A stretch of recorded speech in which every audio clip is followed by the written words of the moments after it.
here today to introduce our speaker. And one thing that we all have in common is that sooner or later, our physical bodies are just going to give up and we're going to die. And so on that cheery note today, our speaker today is going to talk about the growing number of options for environmentally sound, economically sensitive, and gentle approaches to the final disposition of our bodies after death. Representative Carolyn Laine is a Minnesota state representative, and she represents Columbia Heights, part of New Brighton, and St. Anthony. And she's been, I think she was elected in 2006 the first time, so she's been around for a little while. So she is going to talk today about green burial and options for after-death care. She authored the 2010 Family Rights After Death legislation that removed the requirements for embalming and allowing for more natural care of our deceased. Representative Laine is also a member of the Minnesota Threshold Network, a group that educates and supports conscious dying, home after-death care, and natural final disposition. Please give her a warm welcome.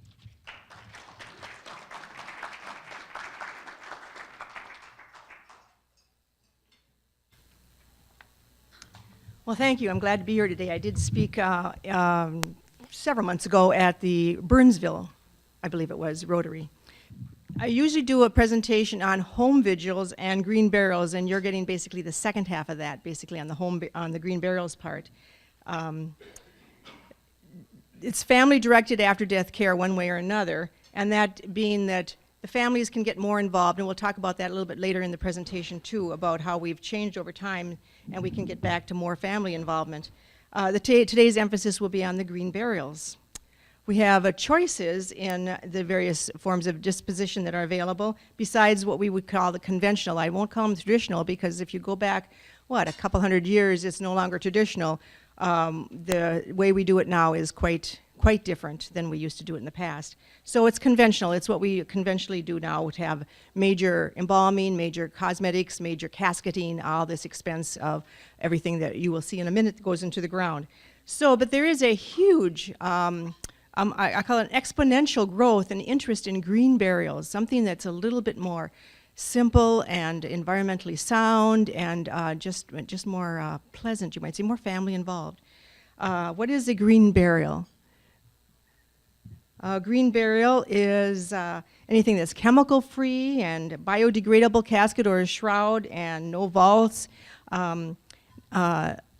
Basically no headstone. I'll give you some pictures on these here.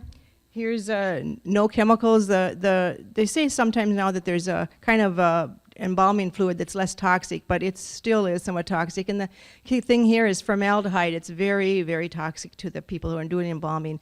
Some people say it breaks down in the ground after a while, but still we're putting a lot in the ground. It's also would be biodegradable casket, like a pine box or a linen or silk shroud, something much more basic. And no vaults. This picture here was absolutely phenomenal to me when I saw it for the first time. I had no idea that underneath that beautiful green lawn at the cemetery was all this cement. And the cement that you see there actually is the cheaper alternative. That's about $1,000. You can also get the metal vaults, as you see in the far corner, that cost more, with being told that they're really, they'll keep the water from getting on your loved one, but I don't know what the purpose of that would be. You want to decompose, don't you, sometime?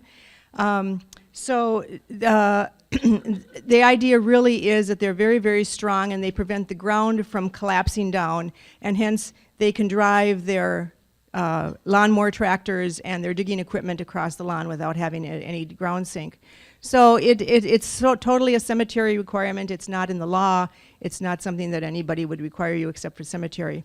So we're looking to now to cemeteries that don't have that. What do we have? Okay, and then the tombstone. You don't need to have a big tombstone. You can just have a natural rock one, polished even, whatever, but you could have something much more natural, or in some locations that are more field-oriented, prairie kind of green burial places, they just use GPS, and you find the spot. and that allows the whole environment to continue to grow around it. Now, the environmental harm that goes with this, you see over the 23,000 cemeteries across the United States, there's all this embalming fluid with all this formaldehyde going into the ground, all this steel, hardwoods, and concrete. It just baffles my mind that we put all that into the ground for some kind of idea as to how we should take care of ourselves after death. It's just really an idea. That's something that can be reconsidered. There are new cemetery options in the metro area. When I started giving these talks a few years ago, there was none. And now there's at least 4 that we know of. Mound Cemetery in Brooklyn Center is a certified hybrid cemetery. They'll do it the conventional way, or they'll do a green cemetery, very clearly green. Oak Hill Cemetery down in Minneapolis on Lindale by Bachman's is willing to do a green burial wherever you want. And then there's Prairie Oaks Memorial Eco Garden down in Invergrove Heights that is totally green. They're going to focus on just building the cemetery totally green. They're looking at building a building there for services also. It's phenomenal, the number of people that have already signed on for that place. And then I call Roselawn Cemetery in Roseville the quiet option, because if you call up, it's not stark on their website, but if you call up a cemetery and say, do you do green burials, they'll go, no. You call the second time and they'll go, no. They call the third time and they'll go, could you just tell me some more about this? And by the time you call us some more, they'll say, I need to learn what this is about, what this interest is, because there is a growing interest. As you can see, nationally, it's gone over the last decade from just 5 across the entire nation to now 150 in 40 states. It's just amazing, the interest that this is. It's drawing, I think it's drawing baby boomers who are looking at burying their parents, and then looking at how they want it to be done for them as we get there. And then it's also, there's another element, there's the 30-something, there's the millennials that are saying, why do we do this? I want to go more green. And those are the 2 main areas of interest in age groups. I'm going to give you a little snippet here of a green burial place down in Austin, Texas. This, at your first picture at the top, you see a casket that's going in, and it's not as deep as you would normally expect, because the bacteria are in the first 3 or 4 feet, so you don't bury as deep. And then you can see there on the far right, they're lowering a casket down with ropes. They do actually have a more conventional way of lowering caskets too, if they had a pine box, but in this case they have a person in a shroud being lowered with ropes. And it's a very pleasant place. I do have a little 3-minute video here.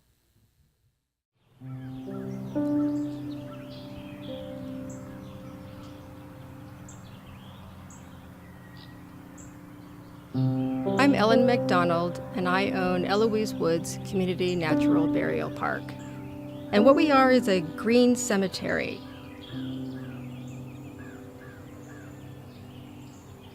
Instead of embalming a body with chemicals to preserve it and protect it from nature, we just allow nature to take its course.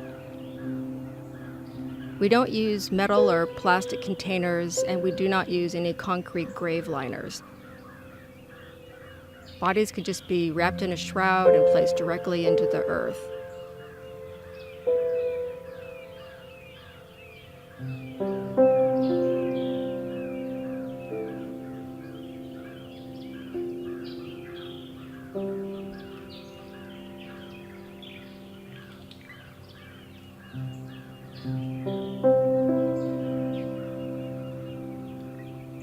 We've been open about 4 years.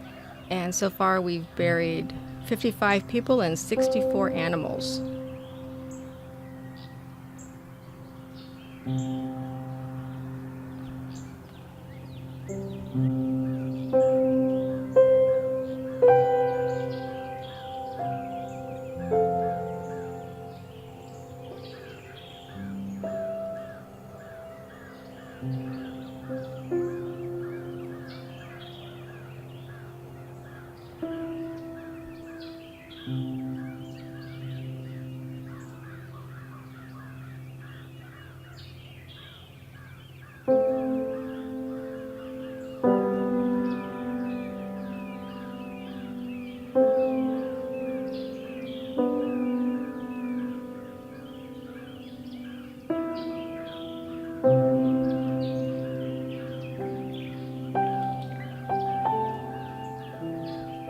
mission of Eloise Woods is to create an option for people who are looking for a simple, affordable, natural return to the earth.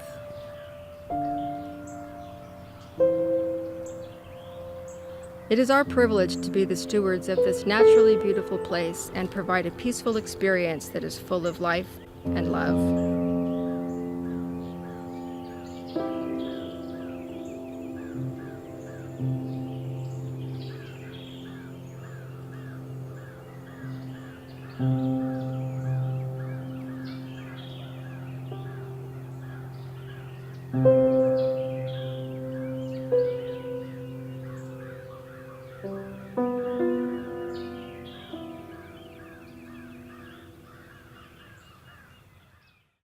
So I like how peaceful the feeling that gives you. When I first heard about, I just always assumed I would be cremated and told my children that. I have 5 kids.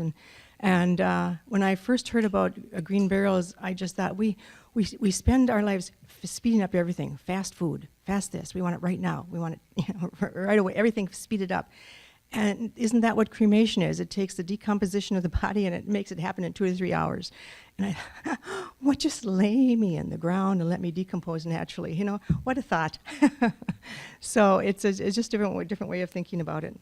I will tell you there's a full-length documentary called A Will for the Woods, where a pediatrician in Colorado knew he was dying, and then he wanted to have a green burial somewhere. So he found a cemetery that would work with him, and they were going to take down a bunch of the woods area and increase their cemetery plots. And they said, okay, we'll leave that as woods, and we'll just expand into a green burial cemetery over here. So the connections he made with them are part of the dear part of the film. It's a very warm-hearted film. You see him looking for this and talking about his dying and all the concerns that go with that, and then his death and his burial and the connections that he made. It's a very dear film. And then Caitlin Doty, she's a funeral director in California, and she has decided that she's going to touch this whole area of change with humor. So she has these 2 or 3 minute segments on different things having to do with death. She calls it the order of the good death, and she just describes different things in the funeral director's world, in the dying world, and she does them with humor and her cat. And you should just have a look at the order of the good death online. It'll give you some laughs and some information. So in cremation, it has been a very popular alternative. In the 60s, it was 1 or 2%. It was nothing, and over the time, it has risen now to over 50% are cremated. But it uses an awful lot of fossil fuels, and it vaporizes any mercury fillings in your teeth into the air, and mercury is extremely hazardous. It cost a lot for them to put a filter on that would filter out the mercury. It would cost as much as it does to have a green cremation thing. The Bradshaws out in Stillwater have put in an alkaline hydrolysis form of cremation. They're calling it green cremation. Instead of using fire, it uses an alkaline, high alkalinity in water and heats that water up a little and slightly shakes the body until it dissolves. Again, 2 to 3 hours it can dissolve the body. And then you're left with the same thing you have in the flame cremation. You're left with the bones, which are crushed and given to the family as the ashes. So, but it has way less carbon output and less fuel used and no mercury emissions because all those things are left in their whole state to be recycled later.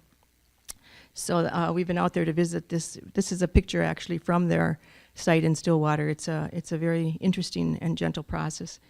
But now a little bit of the history of this. It wasn't long ago that most of people died in their parlor and had their vigil in the parlor. People would come over. They'd call the furniture maker for a coffin and the undertaker to dig the grave.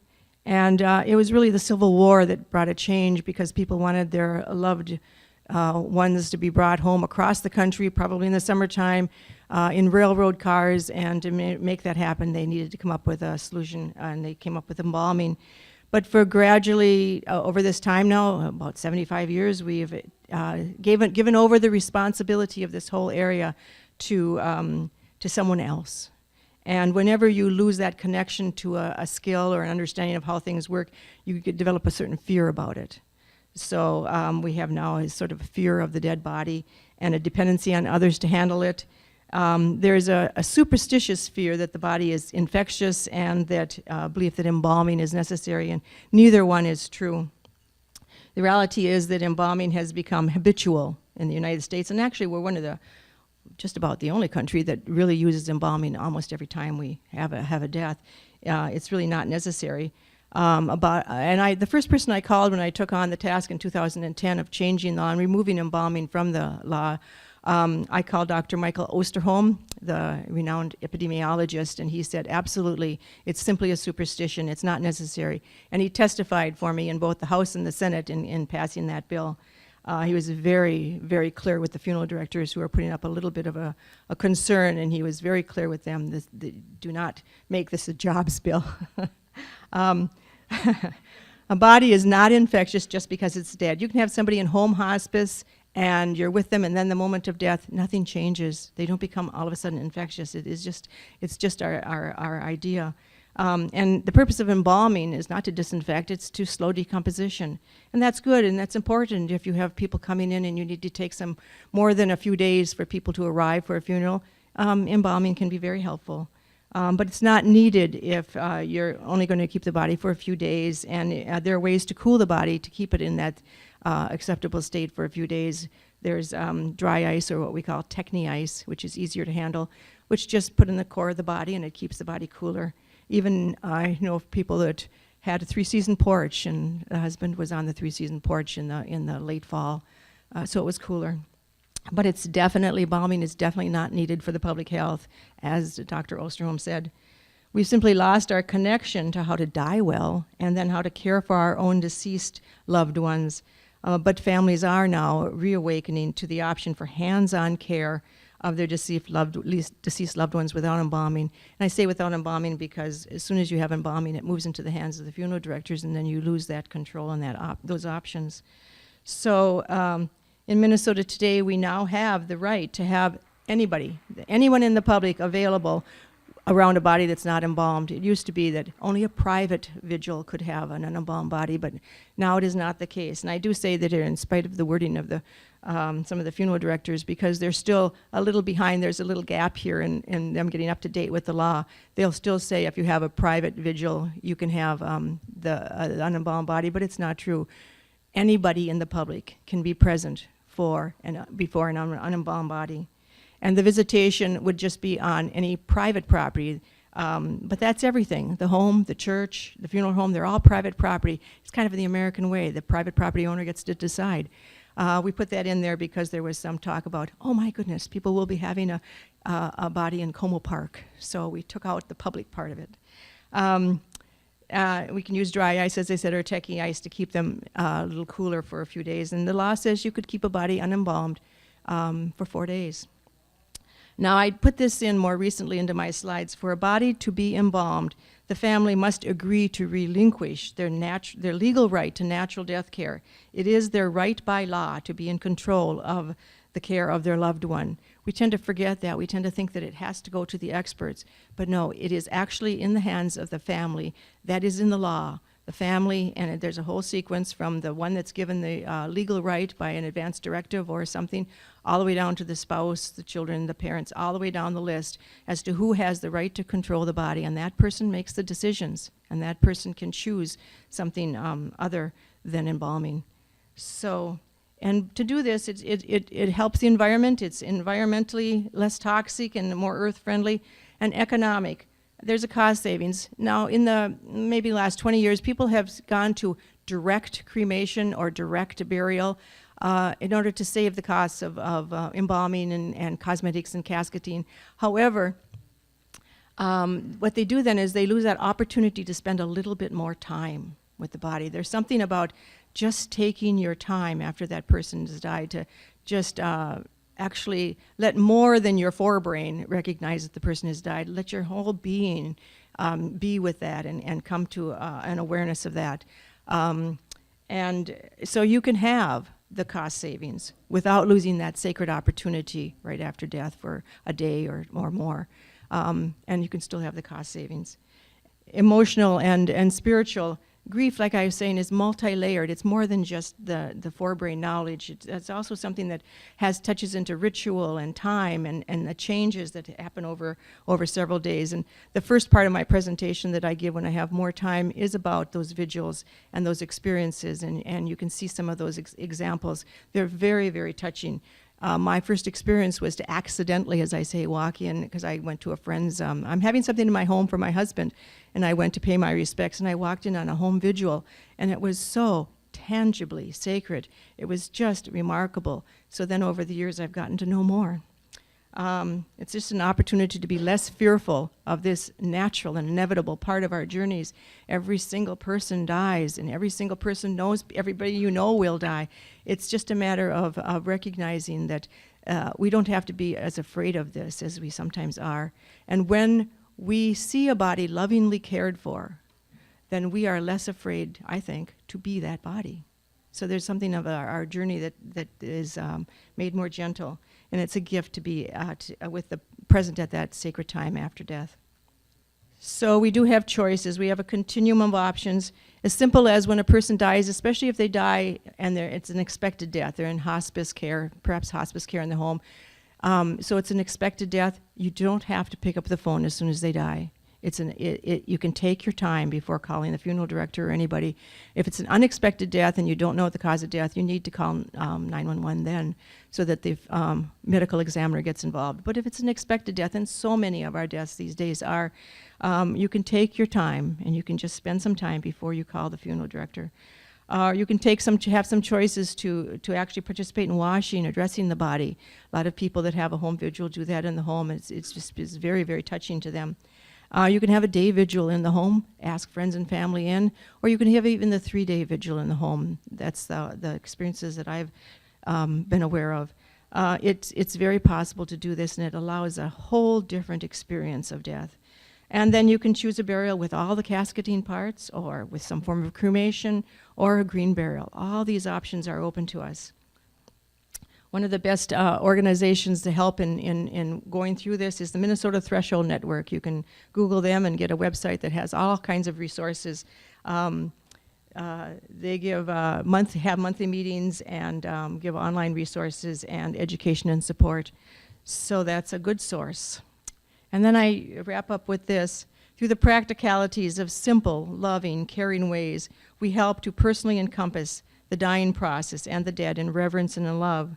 Though grief is natural, this reverential approach can soften the fear of dying and remind us of the ongoing interconnectedness of love. So that is that, and I could take any questions. Yes. I know that traditionally final expenses can sometimes be pretty costly for families, especially when unexpected. Can you talk quite a bit about just kind of it being a little more economic to go to the green burial, which surprises me because sometimes green option isn't more economic depending on what it is. I'm just wondering if you can talk a little bit about some of those differences, if you might have more information, because just kind of traditional versus going to the approach. Yeah. Or conventional. Right. I call this family directed because you can do so much of it yourself that you think of the funeral director as doing. And that's, I honor what the funeral directors do. And as I say to them when they worry about this, back in the 70s when some of us wanted to have natural birth options, we didn't necessarily want to do it at home. But what the institutions responded, the hospitals responded and allowed a kind of a natural birth, even a birthing center in the hospital. So I say to the funeral directors, and even then the people who still have home births, 2% then, 2% now. It's a small part that actually want to do the whole thing, but it affects everybody else. So we change how we do childbirth through this way. We're going to change how we do death, even if people aren't necessarily doing it, even if 2% are doing it in their home. But you can have the option of enlisting the funeral director's help to whatever degree you want. And some of the funeral directors want to just charge the $8,000, $9,000, $10,000, do the traditional, the conventional way. But there are more these days that are offering other options and will do what you want and help you in doing some of it in your home, for instance. And you don't have to do a major expensive casket, and you don't have to do the embalming, which then leads to the cosmetics. You don't have to do those things. I say that a person who dies doesn't look weird, they just look dead. So it's when you do the embalming that you have to do the cosmetics, because it changes the body a lot to do the whole embalming features. So you save money on all of those things, and goodness sakes, people who have done it in the home have then gone for cremation usually, and they've paid the cost for cremation, and that's about it. Does the green burials, do they have to be in an approved cemetery, or can it be, if I want to be buried up north at the cabin? Can you do that? It totally depends on the county.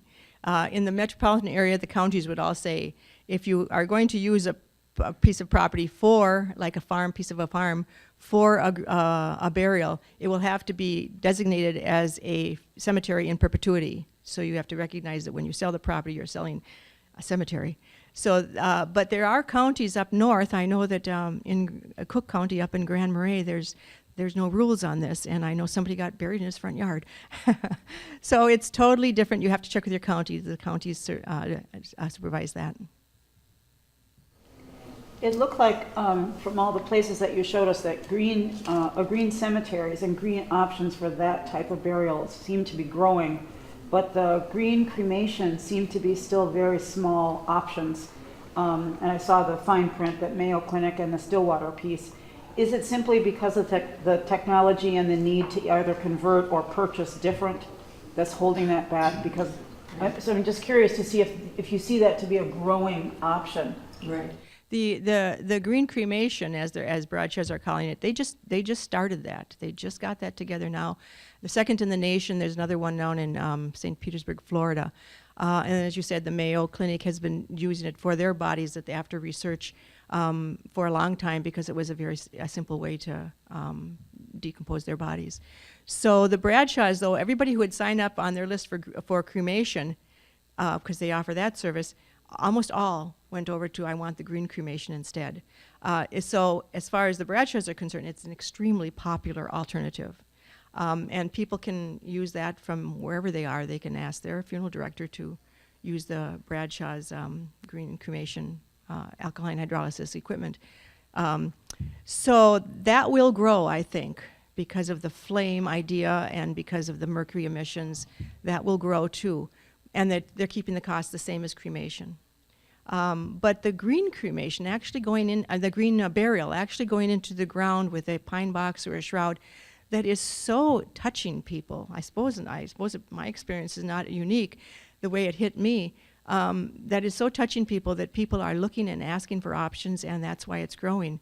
And more cemeteries are acknowledging that. As I say, down in Inver Grove Heights, the Prairie Oaks has got a lot of people on the list already, and they're just growing faster than they can almost handle it. So yeah, we're just at the cusp of it.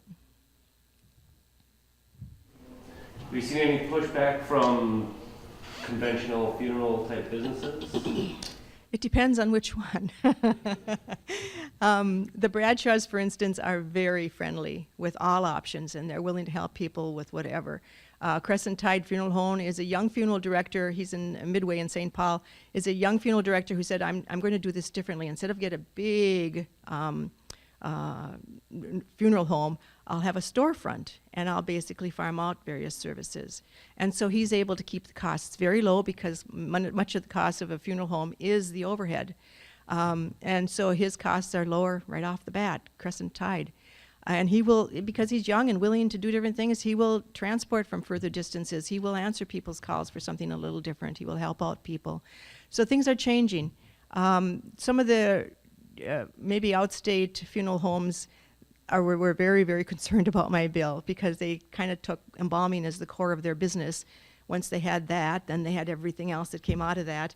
And I had to keep reminding them that this is a small number of people, and respond to it, and you'll have plenty of business. So it's not going to hurt your business line. You just have to think about it. You just have to think about it in a different way.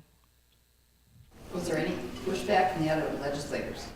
not from the other legislators. It was the funeral homes when they contacted their legislators, and they'd say, "Well, Carolyn, I hear my funeral home telling me that they don't want this," and I would explain. And so eventually, in both the House and Senate, we had a handful of people that didn't vote for it because they were still concerned. But we did have the Funeral Directors Association become neutral, and so they didn't oppose the bill.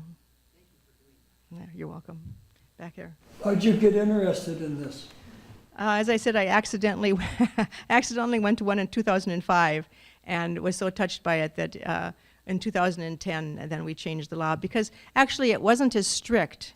In 2007, we required, a law had happened to require all bodies to be embalmed, and that, I see he's standing here, that's a totally different reason why that happened. The University of Minnesota and Mayo Clinic were working to regulate the new businesses that trade in fresh body parts. And in order to cause that regulation, in order to make those businesses not want Minnesota bodies, they just said, well, let's have everybody be embalmed, because they would not want an embalmed body. However, they had no idea. Sometimes you pass a law, you have no idea of the unintended consequences. So one of the unintended consequences was hurting families who wanted to do it differently, so we changed that. Sorry, I was going to ask about organ donation. So in terms, and it sounds like you sort of already answered the question, but in terms of green burial process versus embalming, you're saying if you go the green route, organ donation would be just as easy as it would be if you went the other route. Right. Organ donations, and in fact, you can still take time with the body if you want to do a whole body donation. I have a friend of mine that did that. He knew he was dying, but he died sooner than he expected, and his family just, they laid him out on the floor on a quilt, the dog cuddled up next to him, and they had a home vigil through that night with the friends and family that were there for Christmas time, for his last Christmas. Now they had opportunity to say goodbye to him in that way. And then the next day, the University of Minnesota came and picked up the body. Okay, thank you.